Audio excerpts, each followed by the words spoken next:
नमस्कारम।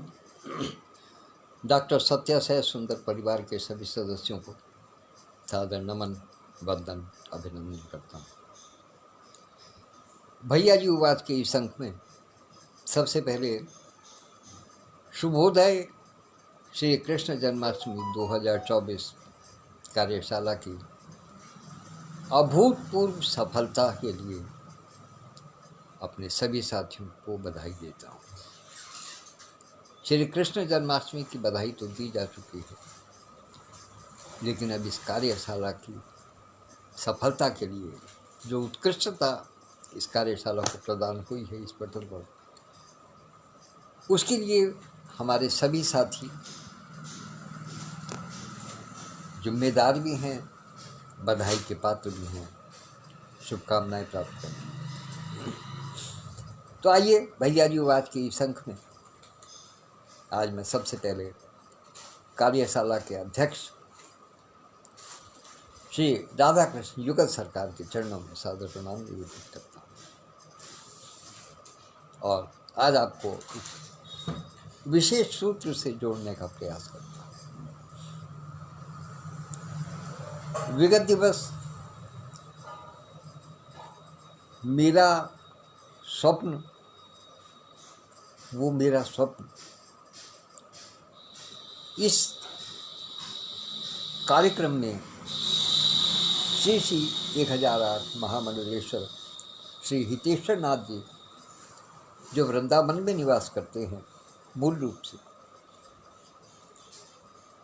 उनका साक्षात्कार सुना। साक्षात्कार क्या सुना, वास्तव में ये समझिएगा कि उनसे सत्संग हुआ। उनके सत्संग का लाभ हम सब ने उठाया। उनके जीवन दर्शन को यदि देख लें तो बिल्कुल पूर्ण रूप से सिद्ध हो जाता है कि मनुष्य का ईश्वर के प्रति मोह और ईश्वर के प्रति लगन, ईश्वर के प्रति समर्पण, उसके लिए ये बिल्कुल भी आवश्यक नहीं है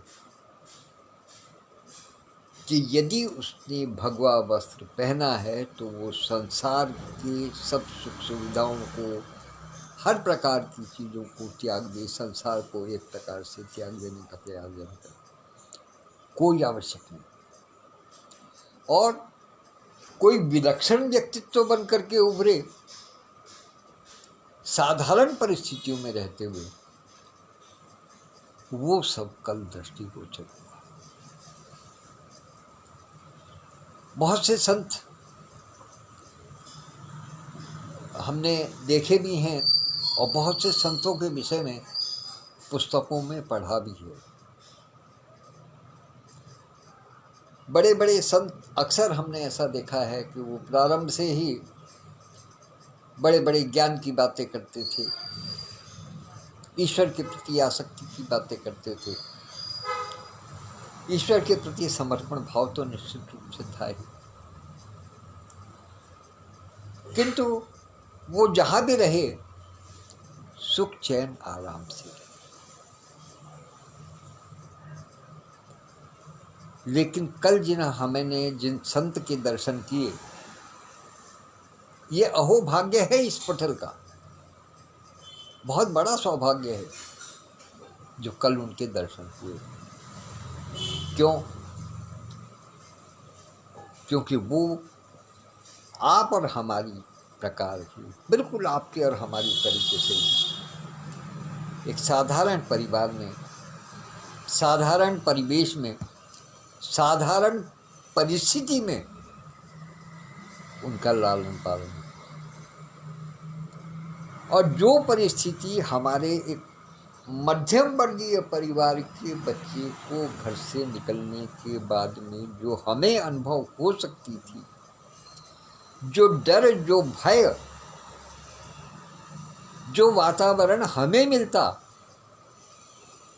बिल्कुल ज्यों का त्यों उनको भी प्राप्त हुआ। उन्होंने संघर्ष किया, मार्ग नहीं छोड़ा, किस लिए? इसीलिए, उसी डर से जो डर हमारे आपके मन में। उन्होंने बताया कि जब वो किसी प्रकार से अपनी माताजी को मना करके दिल्ली पहुंचे, परम गुरु आदरणीय श्री बिरजू जी महाराज की नृत्यशाला में साक्षात्कार के लिए, इंटरव्यू के लिए, तो बमुश्किल तमाम उनको जाने की आज्ञा मिली।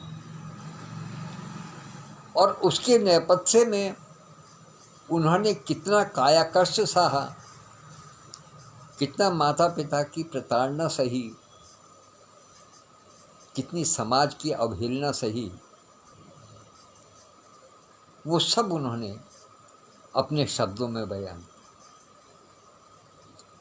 और जो वो शब्दों में बयान नहीं कर सकते, वो उनके नेत्रों के अश्रुओं में बयान। कितनी बार ऐसा अवसर आया कल के कार्यक्रम के दौरान, जब उनकी आंखें छलछलाई और वो विवश हुए, क्योंकि उनको वो पुरानी स्मृतियां लौट आई कि किस प्रकार से विद्यालय को छोड़ने को लेकर के माताजी ने उनको कमरे में बंद कर दिया, 3 दिन तक भोजन नहीं दिया, किस प्रकार से उनको सत्संग में जाने के लिए मना किया गया, कितनी प्रताड़ना सही उन्होंने। और उस प्रताड़ना का अंत यहां भी नहीं था। जब वो पिताजी के घर पे न रहते हुए माताजी को किसी प्रकार से मना करके, उनकी चिरौरी करके, वो जब दिल्ली के लिए रवाना हुए बिरजू महाराज जी से मिलने के लिए, तो समय ने वहां भी उनकी परीक्षा ली। और केवल इस रूप में परीक्षा नहीं ली कि 3 महीने बाद उनके साक्षात्कार का नंबर आ सकता था, क्योंकि महाराज उस समय विदेश के प्रवास पर थे, उनकी थी। अकेला 8, 9, 10 साल का बच्चा जिसका कोई परिचित नहीं, कोई जानकार नहीं, किसी के साथ नहीं हो, साधारण व्यक्ति क्या कर सकता है? साधारण बच्चा क्या कर सकता है? बिल्कुल आप और हम अपनी परिस्थिति को जान करके सोचें। हम स्वयं जानें कि हम यदि उस परिस्थिति में होते तो क्या करते। यदि हम किसी ऐसे अनजान शहर में, ऐसे कंक्रीट के जंगल में फंस जाएं, जहाँ की कोई हमें जानकार ना हो, कोई जानता ना हो, कोई पहचानता ना हो, जेब में धन ना हो, द्रव्य ना हो कि हम कुछ खरीद सकें, कुछ खा सकें, कोई स्थान ना हो, हमारे ऊपर कोई छत ना हो जहां हम रह सकें,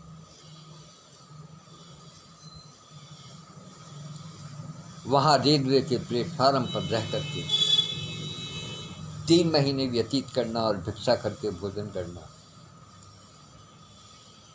ये अपने आप में जान सकते हैं कि ये एक साधना थी,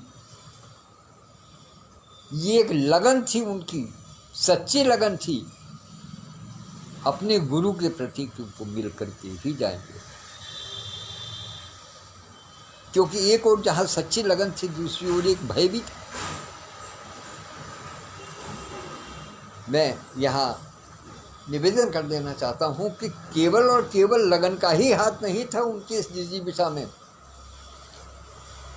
बल्कि एक भय भी था, अनजाना भय था कि यदि इस समय वापस लौट करके घर चले गए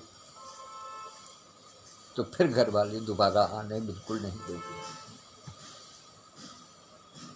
लेकिन दृढ़ निश्चय कर लिया था कि अब गुरु जी से मिले बगैर, उनको साक्षात्कार दिए बगैर नहीं जाता। साधारण परिस्थिति, और उन साधारण परिस्थितियों से जूझते हुए एक असाधारण व्यक्तित्व का निर्माण हुआ। कहते हैं जब मनुष्य परिस्थितियों से जूझता है, अपनी जिजीविषा दिखाता है और सन्मार्ग पर चलने के लिए प्रेरित होता है, प्रयास करता है सन्मार्ग पर चलने का, तो ईश्वर परीक्षा तो अवश्य लेता है, लेकिन जब देखता है कि निडर है, अपने स्थान से डिगने का कोई कारण नहीं है, कोई सोच नहीं है, कितनी भी परीक्षाएं आए सबको पार करना है, तो फिर ईश्वर ही सहायता करता है। फिर ईश्वर ही उस परीक्षा में उसको पास करते हैं। और उसका नतीजा ये हुआ कि बिरजू महाराज से उन्होंने शिक्षा प्राप्त की। शिक्षा प्राप्त करना कम से कम इस कलयुग में किसी भी स्थान पर कहीं भी निःशुल्क नहीं रहा है, लेकिन उन्होंने गुरु जी की सेवा इस प्रकार से की कि उनके पास धन न होते हुए भी उनको पूर्ण रूप से शिक्षा प्राप्त हुई। नृत्य में पारंगत श्री श्री महामंडलेश्वर श्री 1008 श्री हितेश्वर नाथ जी, जो उनको ये उपाधि प्राप्त हुई, ये उनकी साधना का परिणाम। सब कुछ देखा, सब कुछ सहा, सारी परीक्षाएं दी, माता पिता से दूर रहे, लेकिन जब पूरे भारत में नाम हुआ, जब विश्व में नाम हुआ, तब फिर माता पिता का मोह जागा। इनका मोह नहीं जागा, माता पिता का मोह जागा। उन्होंने इनसे मिलने का प्रयास किया और अब से लगभग 10 वर्ष पूर्व इनके माता पिता इनको मिले। फिर एक बार करवट लिए परिस्थितियों ने।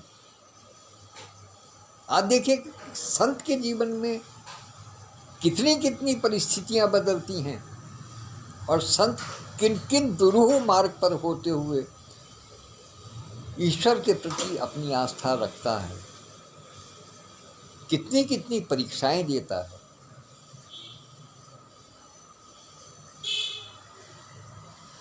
फिर कालांतर में इनका विवाह हुआ, माता पिता ने इनका विवाह किया। आज इनकी 2 संतानें हैं। सनातन धर्म को समर्पित पूरी तरीके से। उनके वेश को देख करके कोई इस बात का अंदाजा नहीं लगा सकता कि ये गृहस्थ होंगे, लेकिन उन्होंने धर्म का पालन, धर्म की स्थापना के लिए गृहस्थ को भी अपनाया, गृहस्थ को अपनाया और गृहस्थ में रहते हुए सन्यासी का भाव किया। वो सन्यासी का भाव जिसमें कि ईश्वर के प्रति आस्था हो। कहते हैं ना, श्री कृष्ण ने गीता में कहा है कि यदा यदा ही धर्मस्य ग्लानिर्भवति भारत अभ्युत्थानम् अधर्मस्य तदात्मानं सृजाम्यहम्। इसी प्रकार से श्री कृष्ण ने जिस प्रकार से बताया कि जब जब धर्म की हानि होगी तब तब मेरा अवतार होगा। श्री कृष्ण भी गृहस्थ आश्रम में रहे। उन्होंने इस संसार के कौन से सांसारिक कर्म थे जो उन्होंने नहीं किए। बाल्यकाल में अपने ग्वालों के साथ खेले भी, गोपियों के साथ रासलीला भी की, पांडवों के साथ में युद्ध के दौरान रहे, कुरुक्षेत्र में, द्वारका में जाकर के राज्य किया। 16,108 रानियां थी, अर्थात गृहस्थ भी रही। मित्रता भी निभाई तो सुदामा जैसे मित्र से। ये परिणाम था कि उन्होंने जीवन के सब अंग निभाए, हर प्रकार के परिस्थितियों से वो दो चार हुए। ये योगेश्वर श्री कृष्ण की महिमा है। तो इसी प्रकार के एक संत कल हमें हमारे पटल पर प्राप्त हो, और उन्होंने कितने खुले मन से, मैं वास्तव में अभी तक अभिभूत हूँ और अभी तक मुझे रोमांच हो रहा है इस बात को जान करके कि मैंने एक बहुत छोटा सा प्रश्न किया था कि यदि कभी मिलने की इच्छा हो तो कहाँ मिल सकते हैं, क्योंकि मैं जानता हूँ कि उनके आश्रम वृंदावन में भी हैं और दिल्ली में भी हैं। तो जब मैंने उनसे पूछा कि किस प्रकार उनसे संपर्क किया जा सकता है, उन्होंने बिना किसी संकोच के, जानते नहीं पहचानते नहीं, पटल पर पहली बार आए, न किसी व्यक्तित्व से परिचित हैं न कुछ हैं, उन्होंने तुरंत अपना नंबर दिया। और ईश्वर की कृपा, ये उनका आशीर्वाद है कि मुझे वो नंबर स्मरण हो गया, 9891636659। ऐसा लगा जैसे कानों में अमृत घुल रहा हो जिस समय उन्होंने अपना नंबर बताया। पटल पर भी आया। आप जानते हैं इस सब के पीछे कारण क्या है? ये सात्विकता किस लिए बरस रही है इस पटल पर? इसका मूल कारण जानिएगा, समझिएगा और सोचिएगा। आज का विषय मेरा यही है, ये जानिएगा कि ऐसा क्यों हो रहा है, क्यों ऐसी विभूति से हमारा परिचय हुआ, क्यों उन्होंने स्वीकार किया डॉक्टर सत्या होप टॉक पर आने के लिए। उसका कारण है कि हमने इस पटल पर युगल सरकार श्री राधा कृष्ण को इस कार्यशाला की अध्यक्षता सौंपी। ये हमारा कर्तव्य नहीं है उनको लाने का। आदरणीय रेणु दीदी ने उनका नाम हमको सुझाया, उन्होंने हमें वो एक माध्यम बनी उन तक हमें पहुंचने के लिए। लेकिन जो व्यक्तित्व पूरे भारत में भ्रमण करता हो, भागवत कथा और राम कथा के माध्यम से पूरे भारत में भ्रमण करते हो, सनातन धर्म की स्थापना के लिए जो हर समय हर श्वास प्रति श्वास जो लगे रहते हों, उनके लिए समय ले पाना बहुत कठिन काम है। और कल ही प्रातःकाल में इस बात का निश्चय हुआ कि हम उनसे साक्षात्कार करना चाहते हैं, और उन्होंने सहज रूप में स्वीकृति प्रदान की, समय दिया। ये प्रभाव मैं नहीं कह सकता, कोई हो सकता है कि कोई इस बात को मानता हो, कोई कहता हो इस बात को, या कोई बड़बोलेपन में इस बात को कह दे कि ये डॉक्टर सत्या होप टॉक के पटल का प्रभाव है। मैं नहीं मानता। ये प्रभाव है तो उन योगेश्वर श्री कृष्ण का, उन राधे रानी का, जो इस कार्यशाला की अध्यक्षता कर रही है, जिन्होंने इस पटल पर अपना आशीर्वाद दिया है। तो अब निश्चित रूप से जान लीजिएगा कि अब इस पटल को उच्च शिखर तक पहुंचने में किसी प्रकार की कोई बाधा नहीं है। बस केवल अपने वाचन में, अपने लेखन में, अपने विचारों की अभिव्यक्ति में श्री कृष्ण को स्मरण कीजिएगा। और कहा जाता है, आज सवेरे जब मैं मोक्ष की बात कर रहा था, तो मोक्ष क्या करते हैं? सच्ची बात क्या है कि हमने जो कुछ किया उसको उनको समर्पित कर दीजिएगा, फिर भला बुरा वो अपने आप जाने। जब ईश्वर को कुछ समर्पित हो जाता है तो फिर उसके बाद में उसमें कोई दोष नहीं। एक बहुत पुरानी कहावत है जो कही जाती है, पुरानी बात है, लेकिन सत्य है। कहा जाता है कि प्रसाद के ग्रहण करने से हो सकता है किसी को किसी बीमारी में नुकसान हो जाए, या किसी को किसी रोग में वृद्धि हो जाए। जैसे प्रसाद में मीठा खा लिया तो शुगर वाले को परेशानी हो सकती है। लेकिन जो भगवान को भोग अर्पित किया है, जिसका भोग स्वयं भगवान ने लगा लिया है, उसको ग्रहण करने पर फिर किसी प्रकार का कोई भय नहीं। तो इसी प्रकार से जो भी हम कर्म कर रहे हैं, जो भी हम कार्य कर रहे हैं, इस पटल पर जिस रास्ते पर भी हम चल रहे हैं, जो भी हमारे मन की इच्छा है, जो भी हम चाहते हैं, वो सब कुछ अपने सारे कर्म सहित सब कुछ भगवान श्री कृष्ण राधा सरकार के चरणों में समर्पित कर दें। उसके बाद में फिर कितनी उन्नति प्राप्त हो। तो आज इन्हीं शब्दों के साथ मैं अपनी वाणी को विराम देता हूँ। यद्यपि लगभग 6 मिनट 6.5 मिनट ऊपर हो गए हैं, लेकिन क्या करूँ, विषय ऐसा था कि मैं स्वयं को रोक नहीं पाया। और एक बार फिर कहता हूँ कि मैं वास्तव में अभी तक रोमांचित हूँ। जिस प्रकार से उन्होंने बिल्कुल खुला निमंत्रण स्वीकार किया, कहने कि जिसकी इच्छा हो वो आए, मैं आपको नंबर दे रहा हूँ 9891636655। धन्य है हम जो श्री राधा कृष्ण सरकार की अध्यक्षता में इस कार्यक्रम को संचालित कर रहे हैं, और हमें ऐसे ऐसे संत जनों के दर्शन हो रहे हैं। सादर प्रणाम। कल पुनः भेंट होगी किसी नए बिंदु के साथ। तब तक के लिए आज्ञा दीजिए। जो भी साथी यहाँ जुड़े हैं उन सबको आभार व्यक्त करता हूँ और अपनी वाणी विराम देता हूँ। धन्यवाद।